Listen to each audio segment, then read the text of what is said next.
सरकार ने एक योजना लॉन्च की, national action plan for drug demand reduction. Drug की मांग को कम करने हेतु राष्ट्रीय कार्य योजना बनाई 2019 में और उसके तहत प्रमुख 3 कंपोनेंट्स के अंदर काम शुरू किया गया।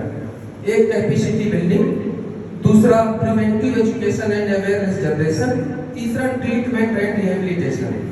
प्रिवेंटिव एजुकेशन निवारक शिक्षा जिसको कहते हैं, जिसके तहत आज ये कार्यक्रम भी उसी का एक उदाहरण है। विभिन्न प्रकार के सेमिनार्स हो गए, एग्जीबिशंस हो गए, कार्यशालाएं हो गई, मोबाइल बैंक के माध्यम से जागरूक करने का काम हो गया। अनेक एक्टिविटीज भारत सरकार और प्रदेश सरकार मिलकर संचालित करते हैं।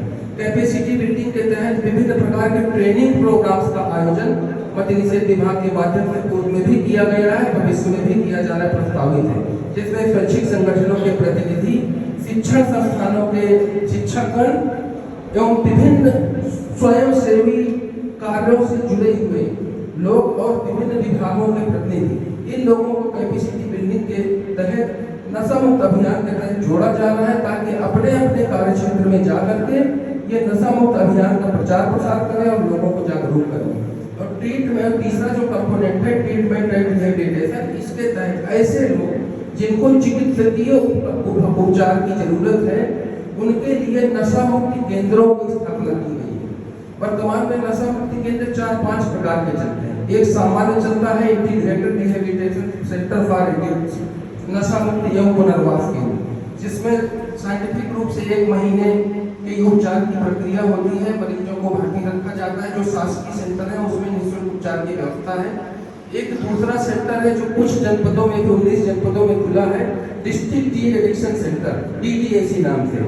वो भी अभी जो IRCA है लगभग 19 जनपद आच्छादित है, DDAC से भी लगभग 20 जनपद आच्छादित है।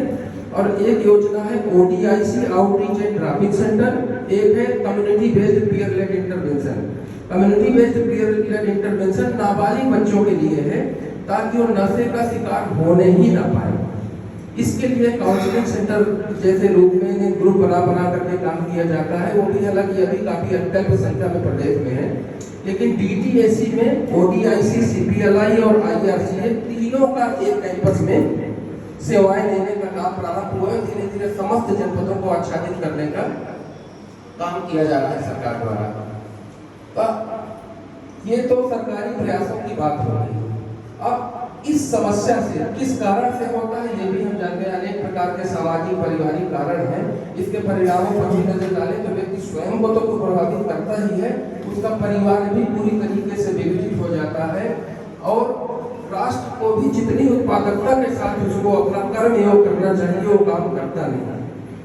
तो इसमें सबसे बड़ी जरूरत होती है विल पावर की। यदि कोई व्यक्ति नशे का शिकार हो गया तो किस तरीके से वो ठीक होगा? तो सबसे प्रमुख फैक्टर है दृढ़ इच्छा शक्ति। तो मेरा ये मानना है, तमाम जो डी एडिक्शन सेंटर है उसमें ट्रीटमेंट में कुछ मेडिसिन का भी प्रयोग करते हैं, लेकिन मेरा ये मानना है कि दृढ़ इच्छा शक्ति विकसित करने का काम बिना जीवन में योग को धारण किए संभव नहीं होता। क्योंकि जब हम जीवन में योग को धारण करते हैं तो योग क्या करता है? योगस्य चित्त वृत्ति निरोधा, ये हमारे पूरे चित्त और वृत्ति को परिष्कृत कर देता है। और जब योग को धारण करते हैं और जीवन में कर्म योग को धारण करते हैं, कर्म योग मतलब योगस्था कर्माणि, योग में स्थित होकर के जब हम कर्म करना शुरू करते हैं तब क्या होता है? हम समत्व की चेतना में स्थापित हो जाते हैं, भावातीत चेतना में स्थापित हो जाते हैं। तब क्या होता है? योगा कर्मसु कौशलम, yoga develops skill in action. तब हमारे कर्मों में ऐसा कौशल विकसित हो जाता है कि क्या स्थिति होती है? यदि नाम ब्रह्मा भवति साक्षी, कि हमारे प्रत्येक क्रियाओं का संचालन वो क्रिएटिव पावर ब्रह्म करने लगता है। तो जब हमारे प्रत्येक क्रियाओं का संचालन वो क्रिएटिव पावर करने लगता है, अर्थात बुद्धि से बोधि के स्तर पर जब हम जीना शुरू कर देते हैं, तब क्या होता है? जो इच्छा करी हो मनमाही, प्रभु प्रताप कछु दुर्लभ नहीं। तो हमारी कोई भी इच्छा, हम जो भी सोचते हैं वो फलित होने लगता है। ये कैसे फलित होता है? जब हम बुद्धि से बोध की स्तर पर काम करने लगते हैं। उस स्थिति पर आकर के हम जैसे ऐसी स्थिति को प्राप्त कर लेते हैं, जैसे भौतिक विज्ञान के अगर विद्यार्थी होंगे तो कंडक्टर से सुपर कंडक्टर की स्थिति को हम प्राप्त कर लेते हैं।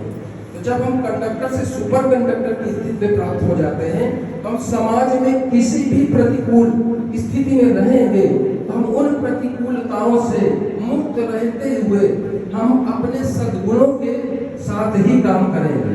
जिस तरीके से विदेह की स्थिति, जिसको कहते हैं दुर्या की स्थिति कहते हैं, कि कर्म करते हुए भी कर्म के प्रभाव से मुक्त रहना है। तो असली कर्मयोगी का यही सिद्धांत है कि जब जीवन में हम योग को धारण करेंगे तो जितने भी विजातीय तत्व हैं, चाहे नशीले पदार्थों की प्रवृत्ति हो या कोई भी नकारात्मक तत्व हो, वो हमको जीवन में प्रभावित ही नहीं करेगा, हमको आकर्षित ही नहीं कर सकता। तो जब ऐसी स्थिति प्राप्त करेंगे तो हमारे जीवन में जो वैदिक सिद्धांत है हेयम दुखम अनागतम, वो जागृत हो जाएगा, अर्थात दुख को आने ही न दो। तो जो हमारा मूल प्रयास है कि नशे का शिकार होने ही ना पाए समाज में, इसके लिए हमको अपनी अपनी तैयारी करनी है। हमारे विकसित भारत का मंत्र भी जो प्रधानमंत्री जी ने दिया, विकसित भारत का मंत्र देश हो नशे से स्वतंत्र, तो 2047 का जो ये विजन है, ये बिना नशा मुक्ति के संभव नहीं है। तो आज इस अमृत काल के शुभ कालखंड में हम सब का ये परम दायित्व है कि ये आत्मशुद्धि का महायज्ञ है।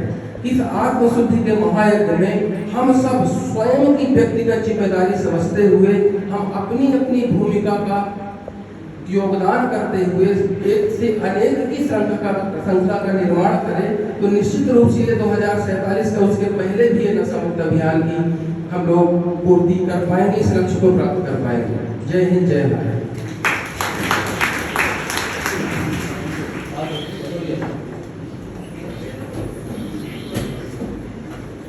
मैं संक्षिप्त में कुछ बोल रहे हैं तो